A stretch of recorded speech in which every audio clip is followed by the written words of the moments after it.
This next story, wow. This has got it all. This has got it all. And we have somebody on the panel right now more equipped to talk about this specific story here than just about anybody that I know. Here we go, folks. The big one. From Theme Park Insider, did God ask a Florida man to spend $60 million on a theme park? This by Robert Niles.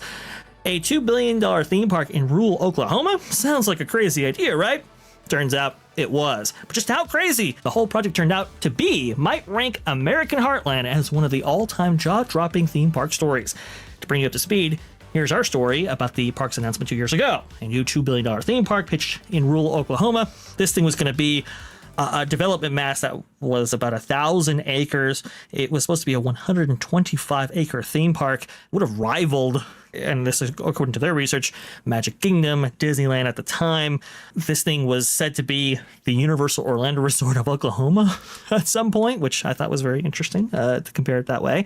Gene Bicknell, who lives in Florida, filed a lawsuit in the United States District Court in Oklahoma, claiming that the developers of the American Heartland theme park defrauded him out of $60 million. And how did they allegedly do it? By impersonating God. That's right, folks. I have the complaint right here. And we can see in the summary included, the plaintiff here is Gene Bicknell. He is part of the agreed party here. And then defendants being Richard Salanskas, I believe, Larry Wilhite, and Stephen Hedrick. Defendants Richard M. Salanskas Jr. and Larry K. Wilhite orchestrated a campaign of deception to defraud 91-year-old plaintiff O. Gene Bicknell. They coerced him into sinking more than $60 million into the design and construction of the American Heartland theme park, a project they claimed would rival the size and scale of Disney World but be built in an unlikely location, Veneta, Oklahoma. Salanskas and Wilhite executed a predatory conspiracy of psychological manipulation, convincing Gene through fraud and impersonation that God himself was commanding him both to finance the park's construction and to grant Salanskas and Wilhite 2/3 ownership over the completed venture, which was to be worth more than $2 billion. Inevitably, it fell apart, leaving a trail of victims, foremost among them Gene Bicknell himself, as well as the citizenry of Northeast Oklahoma, whose hopes for an economic renaissance caused by the American Heartland theme park were falsely raised and cruelly dashed. Apparently, also, too, a lot of design firms and some contractors were also out of a bit of cash in this theme park venture right here. We'll go ahead and include more details as we go along, but Ron, I know you have, I don't want to say a unique connection, but you have something to say, I think, that's profound on this. I personally know Larry, and I personally know Gene. I worked with both of them 21 years ago at the Mansion America Theater. This project is still being done by the same entity, Mansion Entertainment, and the Mansion Theater in Branson, Missouri, where I worked, was formerly the theater of Wayne Newton, and then Gene purchased it and then created the Mansion Entertainment Group. In 2003, we did Joseph and the Amazing Technicolor Dreamcoat, which I was cast in and did that year. And then the following year, he added a show called Celebrate America, which he contracted out to have written by some people that were even associated with Disney at that time. So he's always Gene has always had a fascination with bringing Disney-like substance to the Midwest. When we did the music for that, some of the singers, some of the songwriting was done by people that had worked with Disney parks for creating music for the Disney parks and SeaWorld parks down here. So, and then here's my really, really, really weird connection to this. In the play Celebrate America, I was cast as a soldier going off to war at that time, and then I would come back at the end of the play. Gene played my father in that play. So I literally was the onstage son of Mr. Bicknell himself. So I got to know him pretty well that year, and I got to know Larry. Larry, I'm not going to use words that I might use outside of this program to describe him, but let's say that he's not always the best intentioned. Let me put it that way. So I think go ahead. What was the question? Ron, do I have permission to share the picture that you shared to me? Okay. I just want to go ahead and make sure about that. This is a picture that Ron shared to me of a billboard actually Yeah. for this musical production in this theater, if I'm not mistaken, right? And that's connected Right. to this whole theme park venture. Right. So the Mansion America Theater's in Branson, Missouri, and I believe that they originally wanted to do this venture in Branson. They were looking at land actually somewhat Right. adjacent to that theater, and then they decided that it wasn't going to be big enough. They wanted to create an RV park. They wanted to create a massive hotel. They wanted to Gene like I know Gene, and Gene is I mean, he was at one point in time the largest Pizza Hut franchise owner. That's where his money came from. He owned over 800 Pizza Hut franchises. When I knew him, he was the most down-to-earth, nearly billionaire that I'd ever met in my life. I mean, this guy was worth $900 million at the time. He was 70 years old. I'm right there in the center. That's me. And then Gene is the older gentleman next to me in the hat over there. Yeah, that side. Here's a funny thing. The guy that's to my left, the off the shoulder, he's supposed to be playing Roy Rogers in that play. Funny thing about that particular actor, he actually provided the voice for the coyote sound in Haunted Mansion. When you, yeah. Oh, wow. It's one of my favorite sound effects on earth. That's crazy. Yeah. Like, and when he did it for me, when we were working together, I was like, oh my gosh, it really is the very specific coyote howl that you hear. Very specific, yes. But that was it. I have worked out, like, my life experience even is bizarre to me sometimes when it comes back that around. Is like, how did I end up in these weird places? Anyway, so but Gene is a very religious man. So here, you need to understand where this is coming from.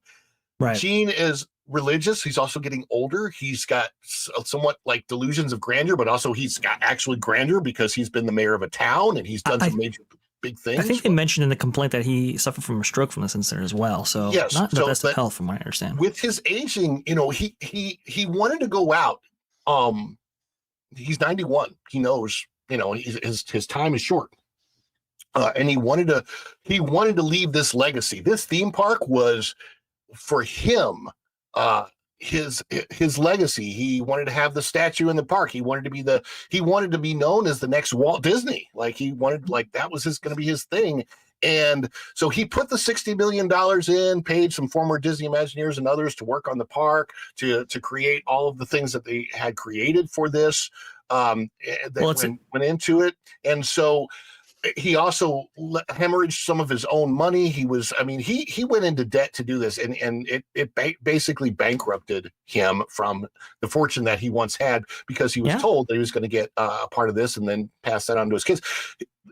So much. I was having a conversation with one of my friends that still lives in Branson, and we went through the entire 68-page document, and it's just so sad.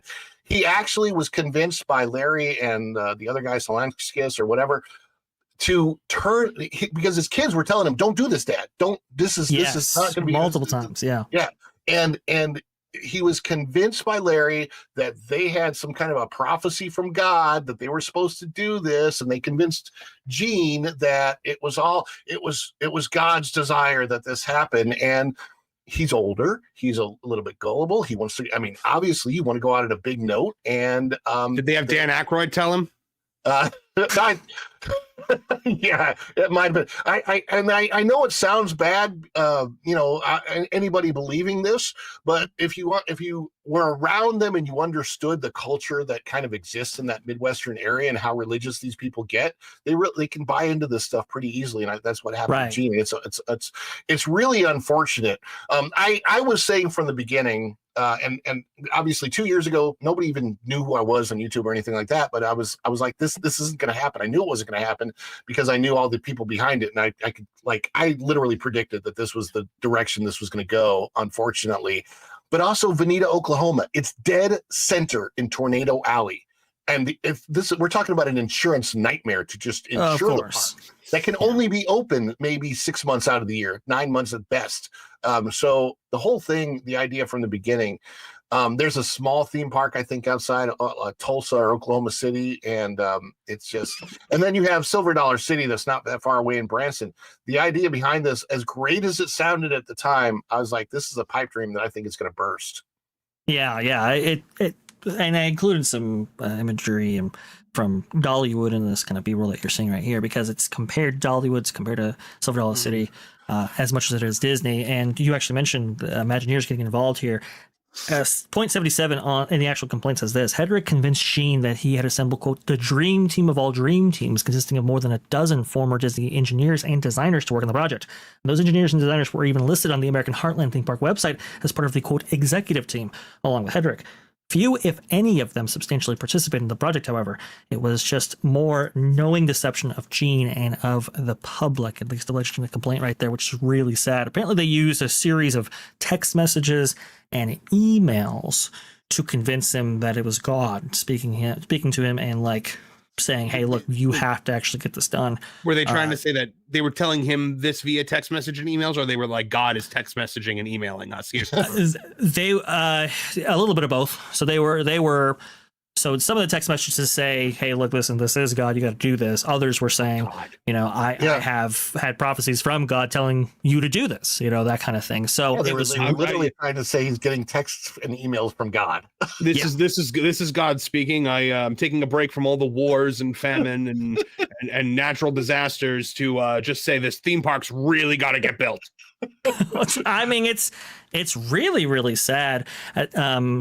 At point 79 says this: at about the same time, the messages from God cranked up and they appear to have switched medium from text to email. Solanskas and Wilhite arranged for Gene to receive the, quote, today's word message from a Heavenly Word Gmail account with the address heavendirectword@gmail.com. Over the course of about 6 months, Gene received more than 500 such emails purportedly from God, sent on a nearly daily basis, and sometimes more than once a day. They consistently urged Gene to be compliant with, quote, God's will, which was really the will of Solanskas and Wilhite. I've heard that he was also in direct contact with a Nigerian prince. It's the same type of deception, except that they knew Gene well enough to know that this would work for him. Correct. I'm telling you, there were conversations that I overheard that I wasn't part of when I worked at the theater, where Gene really had some interesting ideas about his religious connections, if you will. And I don't want to go into detail. I don't want to do anything that's going to hurt Gene. I feel bad for him, but yeah, it's when you understand that kind of weird kind of, it's a little bit strange religious culture that can happen down there. It's interesting. Plus, on the same token, he is an aging man, and they knew that they could take advantage of that and the money. And it's like, well, I mean, if you've seen The Beekeeper or any of those movies, you know that older people can easily be deceived, unfortunately, sometimes. Yeah, you have to understand, Gene is 91 years old, apparently at the time of the complaint that was filed, of course. So he's in his, late 80s when this starts get going here. Obviously, he has a very strong religious conviction, and he has who he believes are friends that understand him, know him, and are at least allegedly, according to the complaint here, are looking to deceive him, and that's super unfortunate. I just want to go ahead and make clear here during this entire segment, this is according to the allegations alleged in the complaint itself. Obviously, there is a court process, and everybody has their say and do in court. We must go ahead and be understanding of that. But this is and I gotta say, it's really, really weird to me that I know these people. I was shocked when Ron brought this to me after 2-3PO Live, actually, this past week right here. He's like, well, American Heartland's not coming to fruition, and I wasn't necessarily surprised because, look, there have been many theme park ventures and proposals over the last, 50, 70 years or so, and it's just very few of them actually become a reality, so I wasn't quite expecting this to ever come to fruition. However, the story connected to it was super unique and amazingly fascinating. So, Ron, I very much appreciate that, and I can't believe that you actually knew and worked with Gene before, but there you go. But if anybody out there has $2 or $3 billion and wants to make this dream come true, it looks like it would have been a pretty dang cool theme park. This was incredible. These designs look incredible, and that's what you're seeing right here. And it is just wild what was going on here in Oklahoma. But c'est la vie. I guess we're gonna have to wait quite a bit for anything like the American Heartland. Thanks for watching That Park Plays News. For more information, consider checking out www.thatparkplace.com. And don't forget to subscribe, share, like, and send this out on your favorite social media accounts.